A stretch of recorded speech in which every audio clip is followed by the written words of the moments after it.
भगवान राम की मृत्यु कैसे हुई, आइए जानते हैं। धरती पर भगवान राम ने अपने सारे काम कर लिए थे। अब उनकी मृत्यु का वक्त सामने आ गया था। ऐसे में यमराज ने एक साधु का रूप लिया और राम के नगर पहुंच गए। वो राम के महल के पास पहुंचे और उनसे मिलने का वक्त तय किया। फिर वो श्री राम से मिले और उन्होंने उनके बीच होने वाली बातों को सबसे छुपाकर रखने की शर्त रखी। साथ ही यह भी कहा कि अगर हम दोनों की बातों के बीच कोई भी आएगा तो दरवाजे पर खड़े द्वार रक्षक को मृत्यु दंड दिया जाएगा।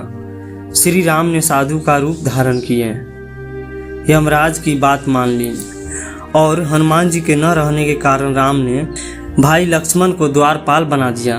फिर यमराज अपने असली रूप में आए और बोले, भगवान आपका पृथ्वी पर पूरा जीवन हो चुका है, अब आपका अपने लोक लौटने का वक्त आ गया है।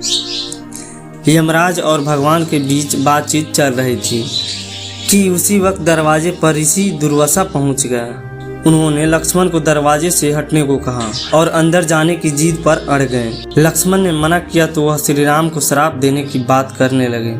लक्ष्मण काफी परेशान हो गए।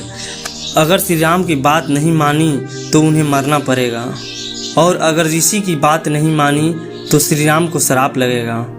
इसी स्थिति में उन्होंने एक मुश्किल का फैसला लिया और ऋषि को अंदर जाने दिया। बातचीत के बीच ऋषि को देख भगवान श्री राम चिंतित हो गए कि अब उनको लक्ष्मण को मारने की सजा देनी होगी।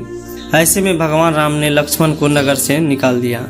लक्ष्मण ने अपने भाई के वादे को निभाने के लिए सूर्य नदी में जाकर जल समाधि ले ली। लक्ष्मण के बारे में जानने के बाद राम बहुत दुखी हुए। फिर भगवान श्री राम ने भी जल समाधि लेने का फैसला किया। श्री राम भी सरयू नदी में जल समाधि लेने के लिए निकल पड़े। उस वक्त वहां भरत, शत्रुघ्न, हनुमान, सूर्य और जामवंत भी मौजूद थे। देखते ही देखते भगवान श्री राम सरयू नदी में समा गए। कुछ ही देर बाद नदी के अंदर से भगवान अपने विष्णु रूप में सबके सामने प्रकट हुए। उन्होंने अपने भक्तों समेत वहां मौजूद हर किसी को दर्शन दिए। इस तरह भगवान